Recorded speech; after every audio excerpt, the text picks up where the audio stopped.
Yeah.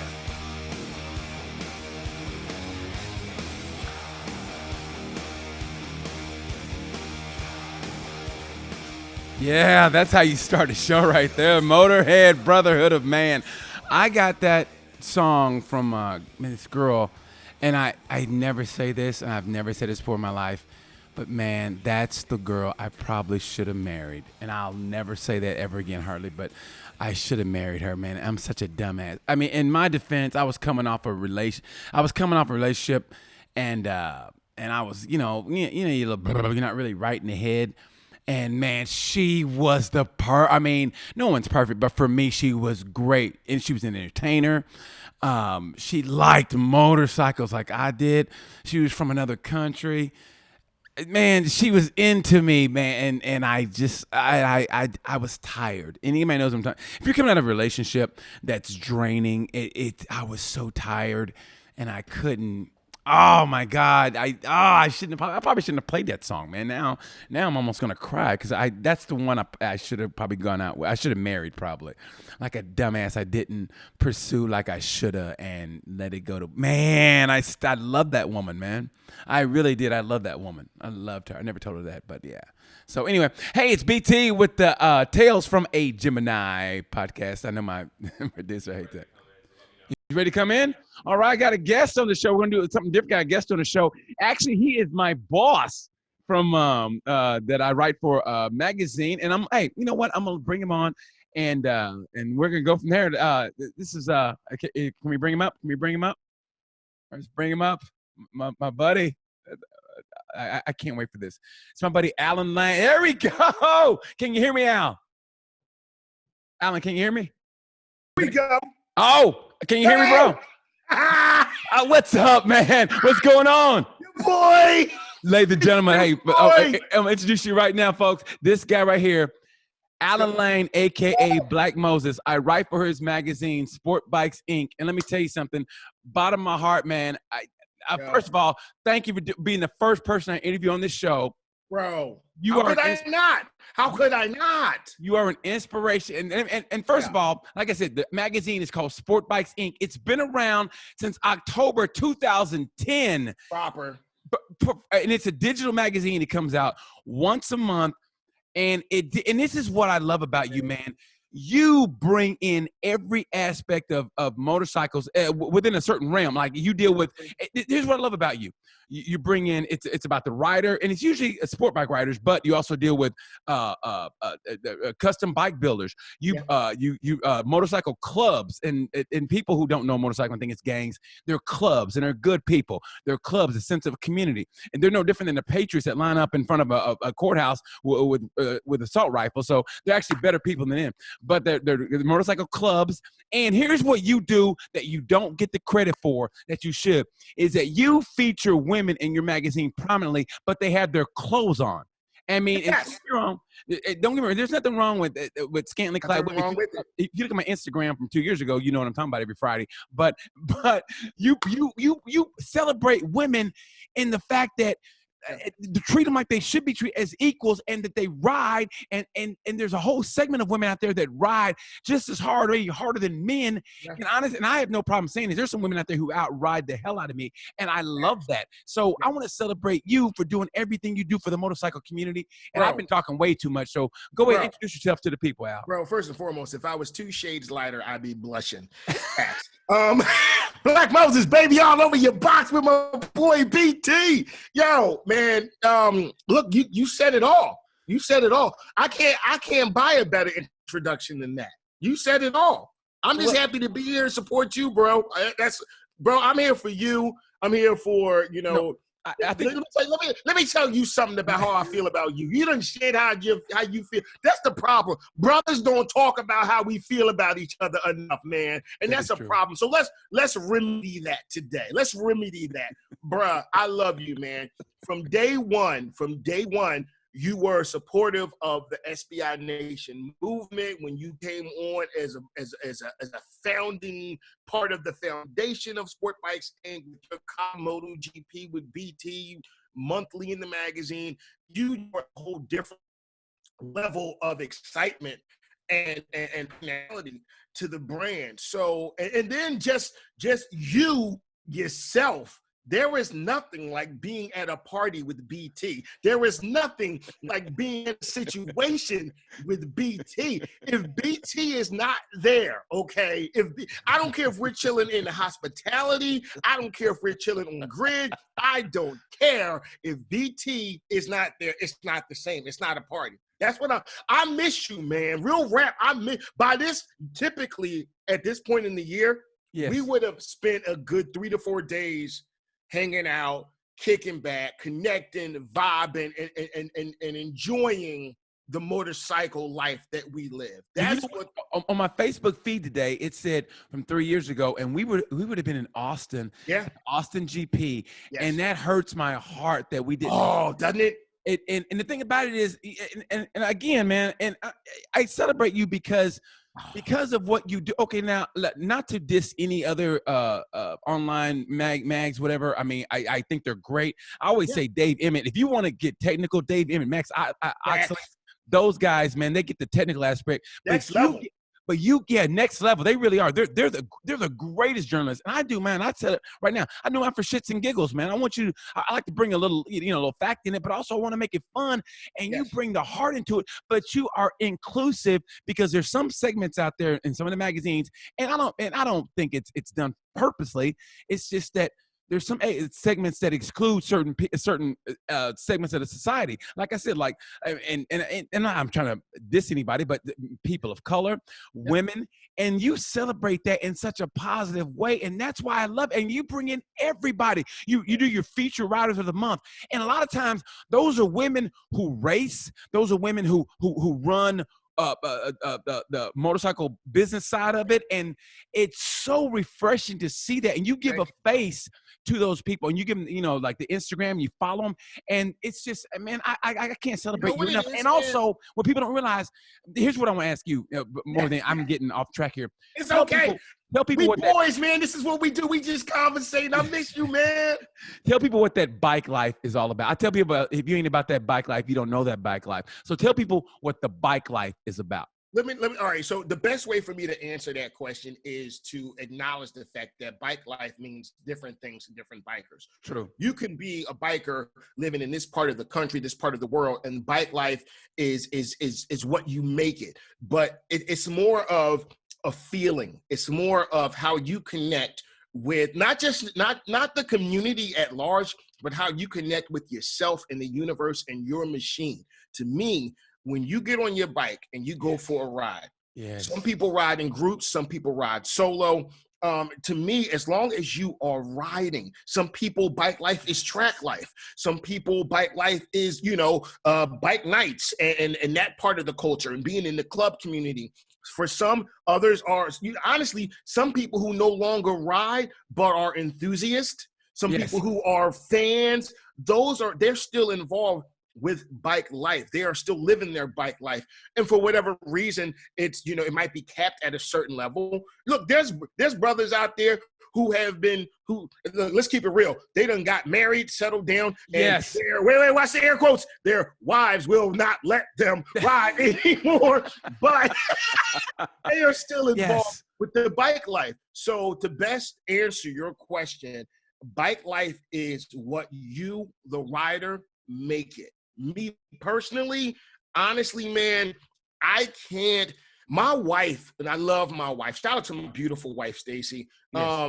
She'll know if I haven't ridden in a certain amount of time, and if I skip a day or 2 days of not riding, she'll say, babe, I looked at the weather. You need to go for a ride. Take an hour, take 2 hours. And it's not like she's kicking me out of the house. Right, but she just knows. She knows my inner peace. She's my peace, and she also contributes to my peace. And riding, that's my bike life. I gotta get my therapy. I gotta get my 2-wheel therapy in. Yes, it's so cool. I mean, some people, shout out to people who go see a therapist, whatever, sit on a couch. Our couch is those 2 wheels, man. That's all I need. And this, and that, I need to do that. There you go. That's what I'm talking about, man. If you don't know, you don't know. So when did you start the love affair? Like, I tell people, I started when I was 8 years old. For my birthday, my dad got me a Honda Z50, Okay. and that's where the love affair happened. And then I rode for a while, and then so I was wanting to get a 125. Parents split up, blah, blah, blah. But I was always connected to bikes. And then when I moved to Indianapolis in 2006, I got a bike, and it was like reuniting with that girl that moved away from school. Remember back in the day before social media, if somebody moved, they were just gone. It You was know, a you didn't know wrap. what the hell happened to it. Yeah, you may have been a pen pal for a little bit. Maybe. Right? And then you see her and begin like, oh my God. And those feelings are still there. Man, that's what happened when I got back on the bike again. I go, I'm not leaving you, baby. I love you. What? So when did it happen for you? When did that love affair start? I'm gonna keep it 100. I was a late bloomer. I had when I actually engaged the love affair. Yeah. But I had a crush as a youth. I had a proper butterfly in my stomach crush on motorcycles because of my older brother Gregory. Okay. Now, I can only characterize my brother Gregory. He's my middle brother. I'm the youngest of 6, 3 boys, 3 girls. But my middle brother Gregory, he was. You saw Bad Boys? Yes. Okay. You take Will Smith, Martin Lawrence. Okay. Marcus Burnett and Mike Lowry. You put them together. Yeah. Okay. Yeah. Is my brother Gregory. My brother Gregory had a 2000. He started off with a 19. He had been riding. Okay. And he had given my mother so many heart attacks and many strokes with all of his escapades. But he had a 1999 Busa, and then he had a 2000 Busa. And those were pre-governor days. Oh. So the things that I saw my brother do on his bike, and being from Philly, he had that Philly swag. That Philly swag. You got to know it. That straight, like you couldn't tell him Nathan. And you put that in with the Bad Boys, and he was a state trooper. Oh, that's nice. So he had the gat. So he had the gat, beautiful. The bike, the swag. That was my big bro. And to me, I was like, you know what?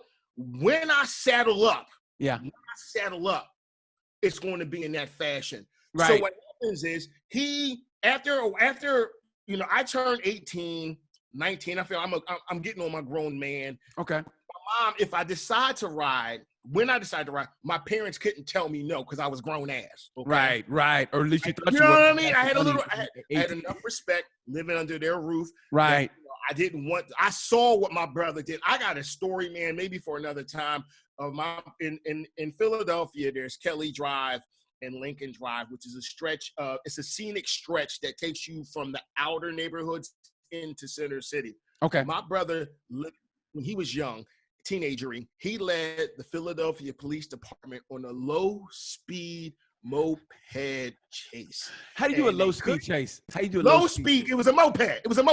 But he was hitting curves, okay? He was hitting curves on the moped? On the moped. And the cops couldn't stop him. You know how they got him? How? The fool ran out of gas. And that's a beautiful. My parents had to go pick him up from the police station. Hey, but he didn't get a speeding ticket because it was a low-speed chase.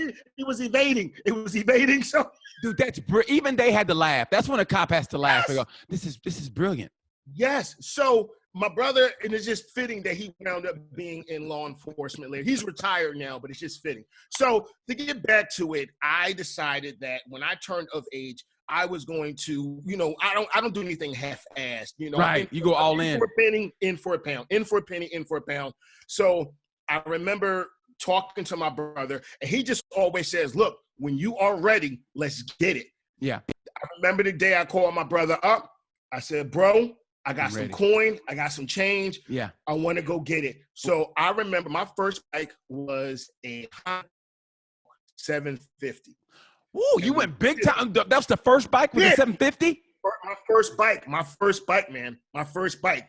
And as you say on all, if you follow Allan on Twitter or Instagram, it's hashtag no bitch assness. No bitch assness. Okay. You start out with it. You Less know that's bitching, more rock. That's like starting out your first girlfriend is Rihanna. Yeah. Where else to go? Okay. Off the go. There's no place to go but up. There's no place to go but up. At the time. You dig? You funny, man. So, but here's the thing.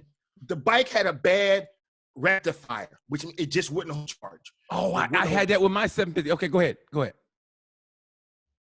Oh, did we lose him? Did we lose him? Wait, what? Oh, go ahead. Go ahead. No, you're good. You're good. We thought we lost you. Battery Ah. comes a light. Hey, can we do the call again? Can we call him back again? Oh, your connection's bad, Al. Oh, hold on. Okay, you're good. You're good. I'm sorry. Go Can ahead. you hear me? Yeah. Okay, you're good. You go ahead. Go ahead. I'm giving you gold here, man. Okay, You now, tell okay, me. you're I'm good. giving gold. Okay, you're good. Okay, you go ahead. Go Okay. ahead. Go ahead. Okay. So the bike just kept it just kept letting me down. So Yes. it was a bad start. It was a bad romance. No. Like a shout hot out to chick, Gaga. like a hot chick that's not into you, and you just kept. That's letting what you I'm down. saying. I'm like, what's going on? I'm giving you the goodness, my Jet Ebony vibe. You know, I'm giving it to you. Jet magazine, check Yes, it. you know what I'm saying? Philly, baby. But she wouldn't give it back. She wasn't giving it up. Right. So I put her I took her back to the dealership. You know, I bought her used. Right. Tried a couple different things. So I sat it down for a little bit and I couldn't get away. So I sat out of the game for maybe a year to 2 years after my first bike. And I had her for 3 years. Damn. And Yeah, I know the feeling. You know, so I just sat down but I couldn't get away. I couldn't get that feeling away. And I knew my brother was still doing his. That's what it is. It's And that I feeling. saw bikes. I said, I gotta get back into the game. Fast forward a little bit, I end up working at Fast by Faraci in Willow Grove, Pennsylvania, with Araldo Faraci, who Yes, because you did an article on him in your magazine. That's my G. Let me tell you something about Araldo Faraci. I can't speak Italian. And with Araldo began my love affair, my relationship with Ducati. I can't speak Italian. Yes. But I know when I did something wrong because Araldo would let you know, okay? He would just fire off these half English, half Italian statements, sentences, commands, and he would just rave. After a while, you figure it out. Best job I ever had beyond when I worked for someone else, working for Araldo Faraci. When I used the word adore, I adored that job. I could tell because you did a feature on him in your magazine. I remember that, man. And to switch gears right now, real quick, like okay, we both ride whatever, but and here's the part why I know you're a real rider. And I remember this I'm probably dating myself, maybe 4 years ago. You went down. And tell me what that's like, and then how was your feeling after? Because there's two riders. They always say riders who haven't been down and riders who've been down. Right. So, and that's why I always say, and that's what I love about you. You preach the gear it. Always stay geared up. So, what's it like to go down, and then how does it mess with your psyche? Like, okay, do I really want to do this again? It's like wanting to be a boxer, and then you get hit in the face. Like, you know what? I don't want to do this no more. So, what's it like when you go down as a biker, and then so tell me how did it happen, and then how did it affect your mental? Shout out to my family at Icon Motorsports. Shout out to my family. They have kept me safe and crash ready, prepared for the crash, you know, forever. So shout out to my family at Icon. I was actually on my 2016 Ducati XD Avo S. I was cruising. And I was just telling somebody this story like 2 weeks ago or a week ago. It's a hilarious story, but it's a very crucial story. Yeah. I'll make it short. I'm cruising. I pull off at the light. It's a 2-lane road that's leaving downtown Philly, heading out toward a part of the city called Roxborough, which is right before the suburbs. Okay. So I'm cruising. I hit the light. Light turns green. I pull off maybe 20, 25 miles an hour. A white van comes out of a side street, T-bone, full-on T-bone. Now, my XD Avo is a cruiser, so I have forward controls. My ankle is just at the case cover, okay? So when she hits me, and I mean, she was basically trying to beat the traffic to cut across. She blew a stop sign. So when she hits me, I was in the left lane. This is when it gets superhero-ish. Yeah. She hits me, pushes me from the left lane to the right. Doesn't stop. I look at her. Look at my face. This is what I do. I'm looking at her. Can I curse on here? On here? Go ahead. Yeah. I said, bitch. See, I'm looking right at her, and she's just paralyzed. I had the wherewithal to get on the throttle, and I I scoot from out in front of her. I bring the bike to a stop about a block and a half away. I never dropped the bike, but when she hit me, I felt that fire. It was like my leg got struck by lightning. Yeah. Just that boom. And I felt it. I didn't know it was my ankle at that point. Right. But break, just obliterated my ankle. I come to the stop. My left leg is useless. I can't do anything with it. I'm looking for somebody to help. All of a sudden, I'm in a 1974 blaxploitation movie. It was like Sweet Back's Badass Revenge. A brother who was standing on the corner. Was it Mario Van Peebles? Was it Mario Van Peebles? Yes, Mario Van Peebles. Okay, the only thing he was missing was a cigar. He comes out. He's eating. I lied to you not. He's got a slice of greasy, cheesy pizza. And this is what he says. Damn, homie, you must be a professional. How do you not drop that shit? I have seen some shit in my life, and I've seen people get messed up, but he's going singing my praises for not dropping the bike, and I'm just like, bruh, can you please help me put my kickstand down? Eventually, the cops come, EMTs come. The lady comes over to me. She did stop. Yeah. She comes over to me, and she goes, let me drive you to the hospital. I said, lady, driving is apparently not your thing, okay? You don't do that well. Do you not see what just happened? I'd rather potato sack race it to the hospital than have you drive me. Right, then she says to me, well, let me give you something for the pain. I said, ma'am, I said, let's just wait for the professionals to get here. I've seen this movie before, okay? I will end up in a basement somewhere missing a kidney and a half. Leave me alone. So, okay, that's So how did that affect your psyche afterwards to ride again? Because some people, that's all it takes. I mean, no offense to anybody. You handle your life how you handle your life. Yep. But sometimes after you fall, they go, okay, that's it. I can't do it anymore. How did you be like, okay, I'm still going to do this? I was angry. I was angry. I realized that, but I had anger to get back. When I went to, I did my therapy. I did exactly what the doctor told me to do. I couldn't wait to get back on the bike.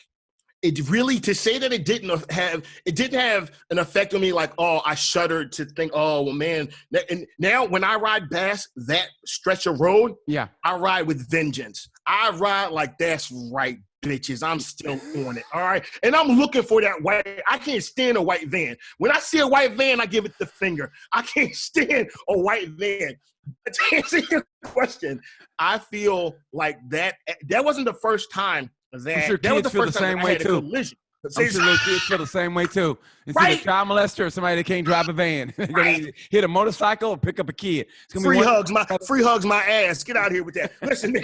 So I feel like that incident, though, it did change me. Where I'm way more. I was defensive before, a defensive rider. But now I'm in more so. I'm looking for my exits. I'm looking for my options so that if I don't like being surrounded, I like a bubble of nothingness around me. Yes. Where I will, I don't want another vehicle. And sometimes, honestly, I don't want another bike next to me because you don't always know what someone's going to do. I know what I'm going to do. Exactly. Now, I don't know about you. I've been to like the Bike Fest. I went to Black Bike Week, and it was my first, and I was so excited, and it was great. But at the same time, man, you see people riding all wrong. They have the flip flops, and they have the with the wife beaters, and they're riding in a group, but it's not in formation like you're supposed to. And I was like, you know what? I don't need this. So I would ride in the back, and I would just follow, and I go, you know what? And I rather ride solo. I don't know about you. I like to ride solo by myself, but let me tell you, I love bike weeks. I really do. But it's like you see a lot of wrong. You know what I mean? You see a lot of wrong riders. But the great thing about Black Bike Week, and I think you went too, is that. And I met your boy. I met Ricky Gadsden. Big brother Ricky. And in typical BT fashion, for some reason, I don't know why, but I pissed him off, and he had to turn around and walk away from me. Are you from you? Not you, BT. Well, because you know me, I will talk you to the point you go, you're inquisitive. does this guy ever shut the fuck? And so he had to just turn around and walk away. And I was like, you know what? I get it. But I remember I was at Black Bike Week. And if you've ever been to Black Bike Week, man, it's a good time. We're talking about South Carolina. Myrtle Beach, South Carolina. They have White Bike Week, Bike Week, and they have Black Bike Week. And so in Black Bike Week, I just remember like the thing is to go to the strip club and get a stripper on the back of your bike. Now I didn't do that, but I remember this is what I remember from that week. I remember riding, and there was a girl on the back, and I was following this. Back of your bike? No, Back of your bike or someone else's? Okay. It was someone else was in front of me, and I was following them, and like I saw this thing flapping, like a dress flapping in the air, and I thought this girl had white shorts on. Turned out she didn't have anything on. Wow. Like it was flapping, but she was, it was a sport bike, so she was bent over, and I swear to God, man, what I wanted to do was, and I couldn't get it right, but I wanted to pass them. Right with it, they were going off the exit, and I wanted to smack that ass, and I wanted to get off on the exit, and I couldn't configure how I was going to do it, but I wanted to get so close and that pow, hit on the ass and just take off. But I didn't have the guts to do it, but I wanted to so bad. I just remember seeing that white glowing ass in the dark. Wow, see, it's funny when you said it was flapping. I wasn't sure if you were talking about the dress or the ass because that's a whole. But you know what? But that's how I knew I loved. Here's how I knew I loved the bike life, and was that I came in from ride. I rode all day. I came in. It was about 3:00 in the morning, and I mean I'm tired. I'm sore, man. I rode all day, and I parked the bike in the parking garage. As I was walking to the hotel, I heard a bike start up, and I stopped, turned back, listened, and waited for that bike to drive off, and then I went back to my room. And that's when I go, you know what? That's how you know you love that life. Because I rode all day around other riders, and I heard a bike start up, and I turned and looked and go, what kind of bike is that? And went back to my room. And that's what that passion's like. I will hear my wife and I, we said, I'll be out with my kids, and we'll be the conversation, and I hear, and I'll just stop. Yes. I'll just stop. I'm like, and they know. Yes. I think it used to annoy them, but now they know I'm listening because I'm like, all right, that's a bike, and I'm trying to figure out which bike, maybe what exhaust that is. Yes. And for like a good, 30, 40 seconds, they allow me to be transported into that. Because they know. They know. They know. I've done the shh. Daddy's trying to figure something out right now. Just, maybe be with you in a second. Just know. But I want to say this though. After my accident, okay, you're talking about how it affected me. Yeah. The accident happened in May. Okay. My first day back on the bike was July. Oh my God. It was the middle of July, and it was a track day at Laguna Seca right after World Superbike. So I crashed on the street. I think I went to that. You should have been that World Superbike. It was World Superbike, and it was a Pirelli VIP track day on that Monday. And honestly, my whole rule was if I could get my foot in a boot, I was riding. Yeah. One day came, it was after a great weekend, World Superbike Laguna. Always a good weekend. And I got out there, got my foot in the boot, and I did a couple laps, and I felt great. So I said, you know what? After lunch, let's turn it up a little bit.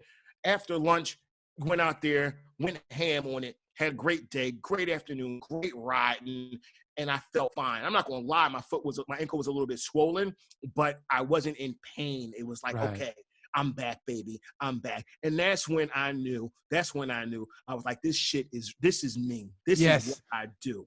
Okay. So let's go back to when you started the magazine in 2010. What got you to do that? What got you to start a magazine about motorcycles and to go all in? I was writing for other magazines. At the time, there was a magazine very popular called Two Wheel Tuner. Yes. So I was a contributing editor for Two Wheel Tuner, and I was also ghostwriting articles. I didn't care about the byline. I just wanted to write. So I had my standard articles that I was writing, but I was also ghostwriting a lot of things. And then I just saw the proverbial writing on the wall. One year, they brought in a new editor, and he was a great person, great editor, but he was from overseas. So he didn't necessarily, in my opinion, he didn't understand or comprehend the culture and the subcultures of the American bike. Yes, and they're totally different. It's completely different. Nothing wrong, not better, not worse, just different. So I said, okay, the last issue of Two Wheel Tuner, I believe, was May of 2010. but I had already seen the writing on the wall when the magazine went from 150 pages to about 80 pages in a matter of months. Yeah. And I just said, where's the content? Like, I'm writing a lot. What's going on? And the whole vibe of the magazine changed. Yes, I saw the writing on the wall. It really did. It went from, let's just say, it went from us to them. With no disrespect, it just went from us to them. So I said, okay, look, I have this great network. I know how to write. I know how to put things together visually. I think I have a nice, decent aesthetic. I said, okay, I'm going to do it. So the last issue came out in May. I made phone calls at the end of May because, pretty much magazines come out in the month prior of its cover. So I started making phone calls in May. And in June, July, I had my squad. So now it's about now I started making phone calls to my partners in network, people who I had either sponsored me or I had worked with as far as in the marketing, advertisers, started making calls, say, hey, look, I'm doing this. I would like for you guys to be a part of it. And so for the first 3 to 6 issues, I gave away advertising. I put the magazine together. I launched it in October. October, what, 10th was it? October 10th? October 10th, 2010. First issue of SBI came out, and the rest is what it is. Okay, now, the same year that was released, you lost your grandmother, right? Yeah. Did she pass? How do you know about that? Did she? I do my homework. Wait, pause. Brother. Wait a minute, bro. What? Yes. Okay. All right. Go ahead. Okay. Now, did she pass before? Doing research before she saw the issue come out, or when? When did she pass? What month? It was earlier. It was in that summer. It was that summer. Oh, and man. So like, was it? She never saw it. Oh man. Okay. How did it make you feel? I mean, how did it make you feel though? Did you really want her to see you? I mean, I know you were succeeding. Don't get me wrong, but to start your own. My grandma is, it's funny. My grandma used to always tell me, don't ever be the first black person to do anything. Oh, that's beautiful. Yeah, I like that. Yeah, that is true. That is true. Because if it goes wrong, you're getting blamed for it. If it goes right, you're not going to get the credit. So look at Barack. Look at Barack. Right? Never be the first black person. But you know what, though? It was... But my grandma just kept it real. The reality of the situation is that I come from a line of, like, my dad was just, I've turned into my father. I just turned 45 in March. And so I've turned into. You look good. You don't look a day over 44. Thank you. So do you. My dad, look, I'll put it like this. My dad it used to annoy me. My dad's, how he seemed annoyed all the time. Yes, so is my dad. I think it's a black father thing. It is, but you know what? I've learned to embrace that. But I also understand it now. Now I get it. Now listen, because I go, why is Daddy always pissed? Because here's my dad would do. Like, he would go to a grocery store and he would, he get his groceries. As he passed the security camera, he would flip the camera off.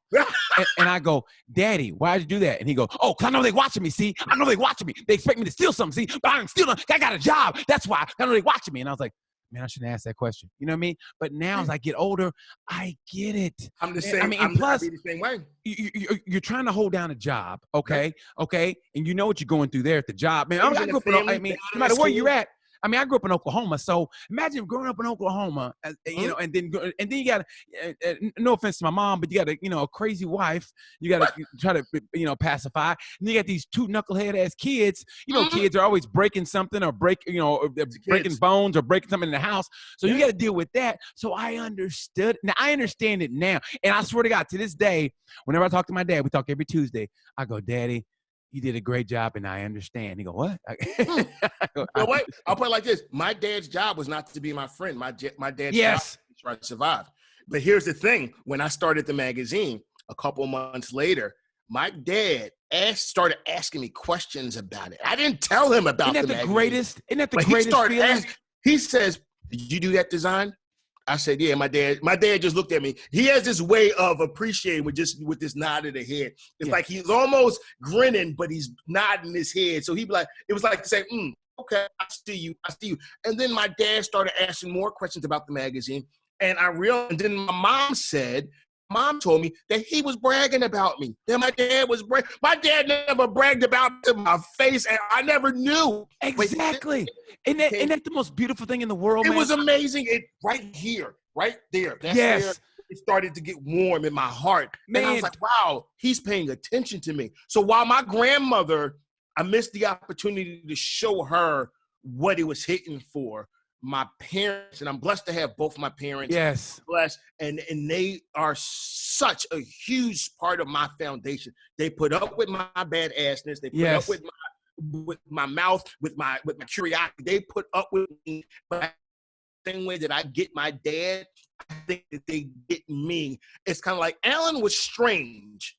Yes. Allan was strange. But we get it. We understand why now.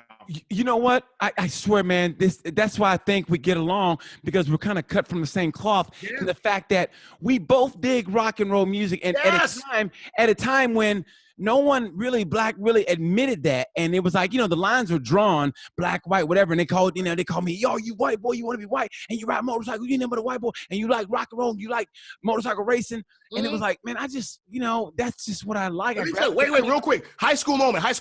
When Living Color, remember Living Color? Yes. When they came out, I was so proud.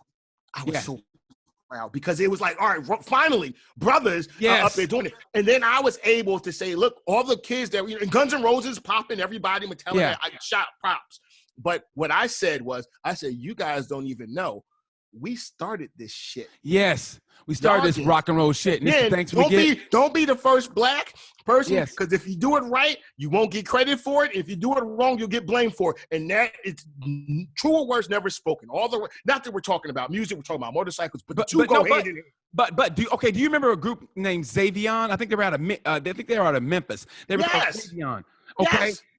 And man, I remember it was in the 80s. And I think it was 86, because I remember driving in Tulsa, Oklahoma, and I remember it was a rock and roll station called KMOD, and KMOD just played nothing but rock, and they played Xavion, and I didn't realize they were black, and I was like, wait a minute, these guys are black, and I just remember they blew my fucking socks. I was like, who are these motherfuckers? I remember I got the cassette. That's how far back I go. I got the cassette and I took it home, and they rocked my socks, and I realized I'm not the only one out here that's like it. I remember getting Kiss Alive too when I was in third. I remember my dad going, I remember, because growing up, I always say I was black until fourth grade, because I liked my favorite group at the time was Earth, Wind and Fire. And I remember like going, oh, they're the best group ever. And I remember I changed schools, and me and Mark Markovich were talking, and I remember seeing Kiss Alive 2. And I remember for my birthday in June, I said, Daddy, I want Kiss Alive 2.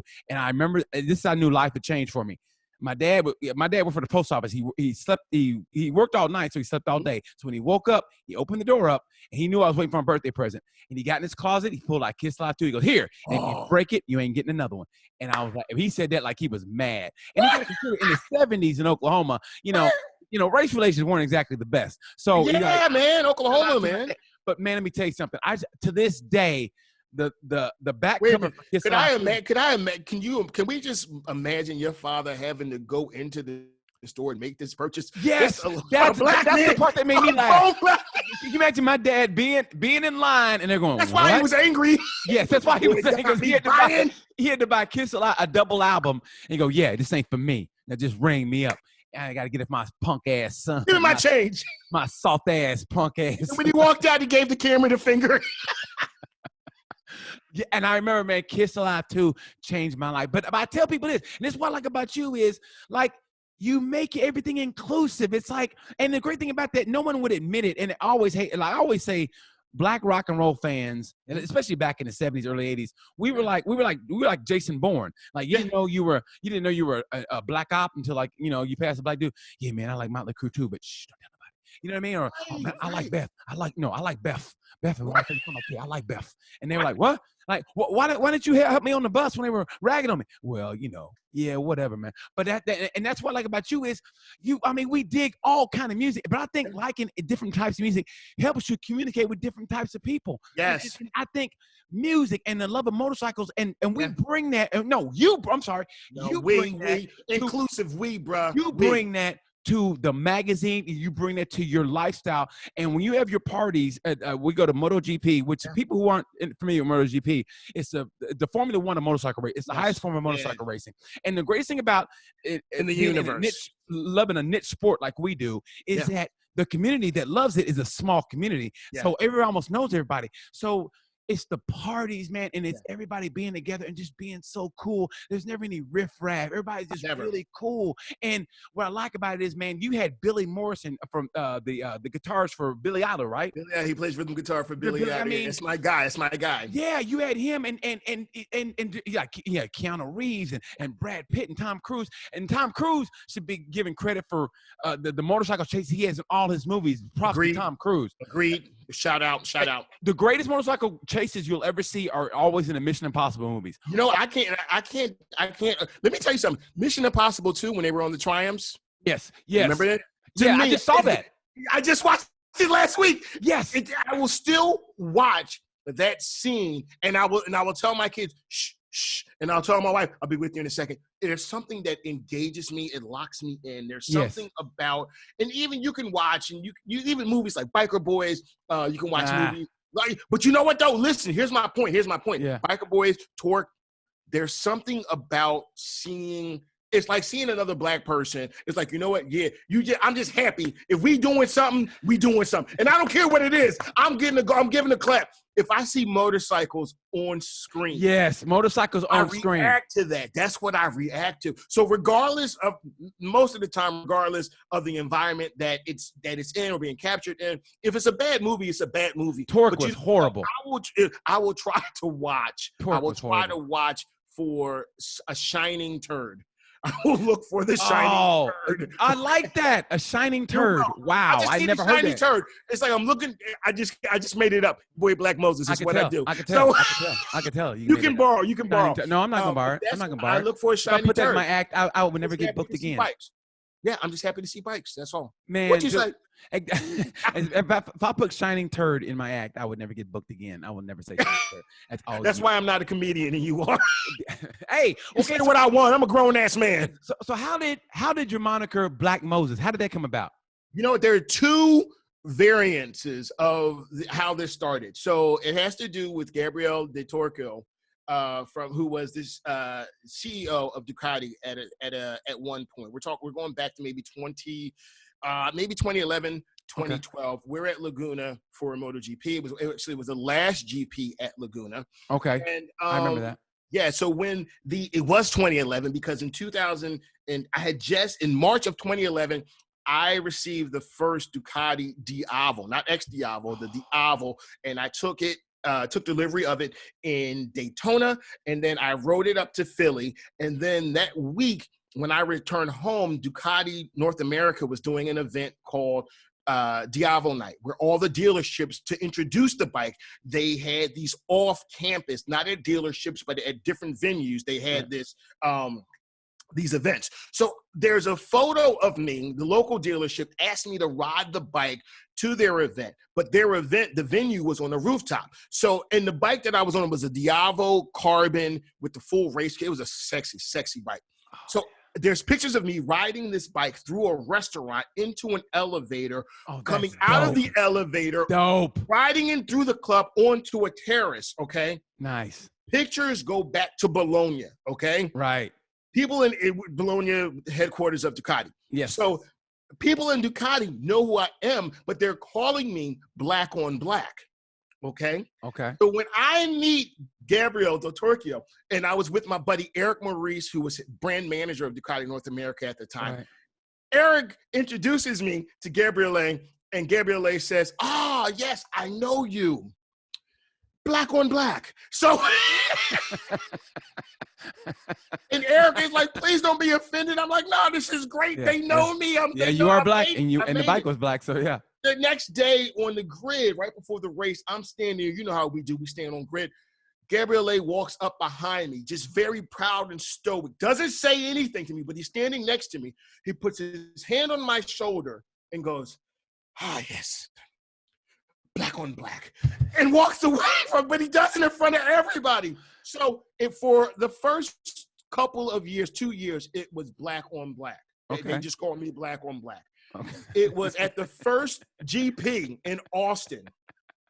Mark Marquez and I got into a dance battle at the Red Bull after party. Dude, I remember that. I think I remember that. Yes. It was great. It was great. Somebody said Black on Black. Mark said Moses. He didn't hear, I don't know if he heard, however, but Mark Marquez converted it to Black Moses.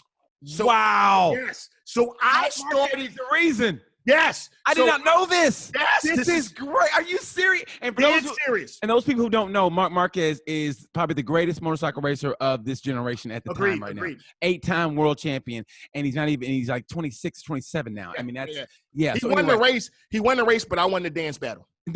You know what's funny, though? Here's what people don't realize.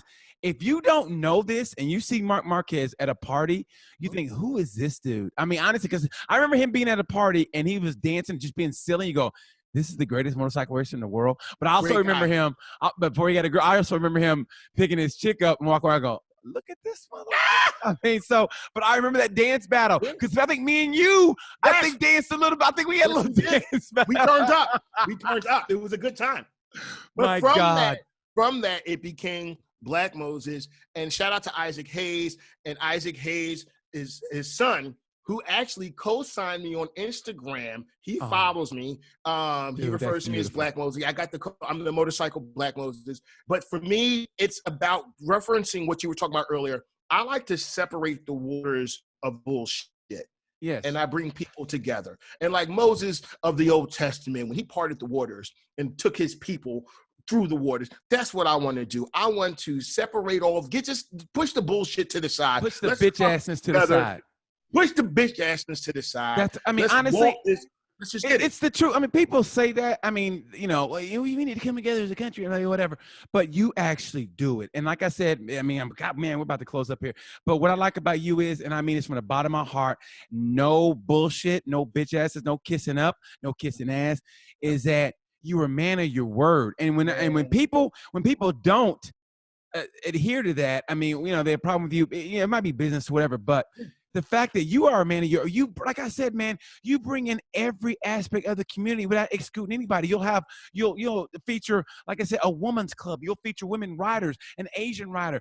Maybe matter of fact, I shouldn't even bring a race in it because you bring in everybody. It's all inclusive. Riders. The only thing, and you had a little bit of feature is you don't bring in the dirt bike boys out of Philly or whatever, all the urban. You know what though? Every once in a while, I will, and I'm going to send you some links because you mentioned that to me the other day. Made me think. I've done it, but you know what though? The fact that you say I don't means that I need to do it more. Yeah, well, you featured that the woman. I think she's either out of Baltimore or Philly. The one that rides the wheelies. Yeah. You feature her, which I thought was great. But in a way though, you have to walk the line of, okay, if I feature him, am I embracing this kind of lawlessness? Am I validating? Yeah, are you validating the law? But man, I'm not gonna lie. It's like this, man. I feel I consider myself a nerd. Like I never smoked a joint. I never this and that. I try to abide by the law, and I look at some stuff and go, man, that is ignorant, but that's so cool. You know what I mean? Like I see those guys. Only thing I don't like what they do is they'll do all that with no helmets, and I hate that. Like that's the problem. If you're gonna do it, man, put a helmet on. Yeah. I mean, I still have that little bit of rebel in me, like fuck the police and all this stuff. But at the same time, put a helmet on. If you're gonna say fuck the police, that rebel in you is that's why we all have this unifying rebel gene. That's why we ride. Yes, we be sitting in cars. You dig? Man, let me tell you something. It's weird how people sometimes react to bikers. I mean, or I say riders not knowing how they are, because I think people automatically think negativity. They see a black leather jacket and they think, oh, these guys are hood. Like I've seen people do weird stuff, like try to cut you off, or it works sometimes in a different way. And they see you coming, they'll get way over in traffic, which I like better. But it's the reaction we get. I mean, you can tell it's a stereotype just when you're riding how they react to you. You know what I mean? But it also. Go ahead. I was going to say that when that happens, when people try to close the door on me, it's like, why? You're never going to, the likelihood of you ever seeing me again is so nil, right? Because I'm going to hit it and I'm gone. I'm out of your life. I'm out of your existence. So just let me go. Yes. as far as the black leather, and look, as a kid, I read comic books. Now I get to look like a superhero with my leathers and my helmet on and my gloves and my boots. I look badass, and Dude, I feel good and I look listen, good. Listen, I'm not gonna lie to you, man. I was coming to Austin, MotoGP. I was going to the track, and I think it was the first day that Thursday. Everybody gets in.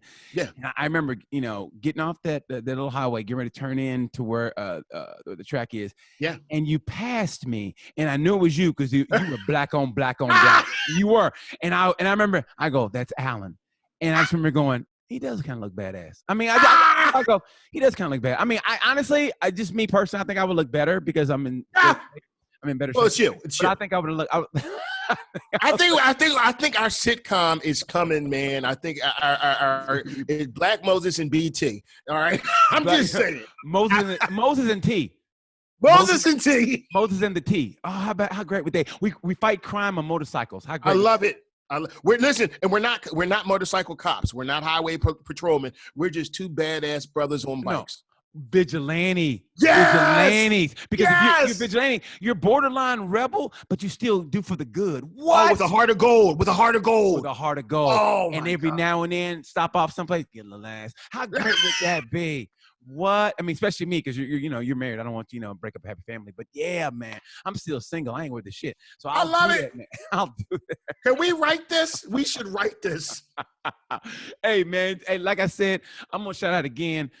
Like I could go on for hours talking about this the bike life, and I try to bring people who aren't familiar with it in, but I just really, and I mean it from the bottom. Everything you do for the community, thanks, I think it needs to be celebrated because you do try to bring people together of different walks of life. And if they don't want to come in, that's fine. But man, what you do should be celebrated. I mean, you do a better job than anybody. I'm talking politicians. I'm talking anybody. If you want to bring people together, I think I should talk to you, Allan Lane, because you do that because we center around motorcycles, and then it leads to, hey, what kind of music you like? Oh shit, I like them too. You like Billy? I like Billy. How about the Cult? I love the Cult. And then it comes in like, man, we're only separated by little degrees, man. Bro. I mean, honestly, we're only separated by a little, and you see the world today, and it's like, man, it sucks. And listen, we all get on the bike the same way. Yeah. One leg at a time. That's it. One leg at a time, man. Yeah. That's all we do. I want to say thank you to you. I want to say thank you, and I also want to say congratulations on this new platform, this new show, and it's an honor to be your first guest, bro. And when I say I miss you, man, I miss your energy, I miss your vibe, I miss everything about BT. You're just honestly, I'm gonna keep it 100. You're good for my soul. Good for my soul. Hey, did you get the article I sent you last night? I did, man. I read it. Yo, at first when I read it, I'm not going to give any no spoilers. When I first read it, I was like, oh damn, is he saying goodbye? Is this his last article? But then I read it because it's misleading like that. And I read it and I was like, oh wow, it's deep. It's always masterclass. Dude, let me tell you something. Honestly, and this is weird. And what I like about interviewing you when we talk about our dads, that hit me on a different level. I wasn't expecting because we similar. It's like your dads were always on your ass when you're growing up, but they did it because they loved you, wanted to be better, and they wanted you to navigate yourself through this world we live in. And then it's like to know you went to the same thing, and now our dads are like our friends now. Man. Yes. So that hit. Look, my dad and I just became friends like last week, but I'm still on thin ice. Exactly. I'm still on thin ice. Well, you know what though? But that's the same way with the article. I was writing it, and then toward the end, man, I started tearing up because I thought we're going to be deprived because of this virus. We might be deprived of Rossi's last go round. Like, like people were wanting to see him live. And of course they want him to win, but man, it's going to be so hard for him. But you want to see him in person and give that last wave and be like, I was there Rossi's last year. Now, granted, we don't know. He could come back, but I personally don't see it. And so when I was writing it, man, I got kind of a little choked up and I had to like stop for a little bit. Oh, wow. And I go, man. And I was like, okay. And I wrote it because that's the love we have. Here's the thing, though. When your articles, you write from your heart, and they're funny, and it's entertaining, but it's not a joke. And I think that's the thing that I really appreciate about your words is that you're naturally funny because you are who you are, and you're entertaining, and you're knowledgeable about what you're talking about. Yeah. But it's not a joke. It's like you read it, you're entertaining. You're like, oh, whoa. He really knows what he's talking about. you have to pay attention to what you force people to pay attention to what you're talking about because you know what you're talking about. Well, If can I just, this is for BT right here. I'm tapping BT right here. My guy. It's like this. There's no shame in my game. My producer here, my great producer, him, Wyatt. What up, dude? Wyatt, what's good, man? Wyatt's like 19, and I listen and take advice from him because like he tells me stuff I didn't know. And so instead of going, young kid, I don't do that. I listen to him. I go, okay. Like, and that's the thing about it. You've got to absorb everything. I have no problem going, I don't know about that. He taught me about he said what you start doing, taking cold showers. It's good for your lower your blood pressure. You can lose weight that way. And I instead of going, yeah, whatever, man. Ever since then, that was 2 weeks ago, I've taken nothing but cold showers ever since. Really? Yeah, cold showers. From beginning to end, I take cold shower. Granted, I'm only in for maybe 6 minutes, but it's truth, man. And it wakes you up and it invigorates you. So I listen to this dude, and that's when in my articles I don't write what I don't know. I think that's stupid. I try to come from a place of passion, and if I don't know, I'll Google it, and if Google don't get me there, well then hey, I like learning new stuff, and so that's why I love what I do, and I love that I do it in your magazine. And we talk about motorcycle, and I love my job. I love comedy, but let me tell you something, man. Motorcycles are that's the passion. Bro, you inspire me. That's why I love talking to you, man. I've gone way overboard. Hey, I want to say thank you so much, Allan Lane at sportbikesinc.com. Please go to that website. Yes. And you'll learn how to ride. You'll be connected with different riders. No matter who you are, you'll be connected with people that they're like-minded people, or learn to meet some new friends. This bike community is great. Allan, buddy, love you, bro. Thank you so much. Love you too, man. Thank you. Peace. That's BT with Tales from the Gemini podcast. I want to thank my guests. Anybody who wasn't into bikes, I hope you are now, or give it a chance. And if you do think about riding a motorcycle, hey, I don't get that friend that goes, I'll teach you how to ride. Go take a safety course the right way. I don't care how much it costs. Take a safety course and you'll learn the right way. I took my safety course probably going on more than 10 years ago, and to this day, I still follow the advice that the instructors had that stays in my head. Anyway, man, I hope you guys enjoyed it. I hope I made it entertaining for people who aren't in the bike life, and if you are, I hope you enjoyed it and learned some new stuff. This was a great time. Thank you so much for listening, and hopefully I'll come back at you soon. BT, Tales from a Gemini. Thank you so much. Bye-bye.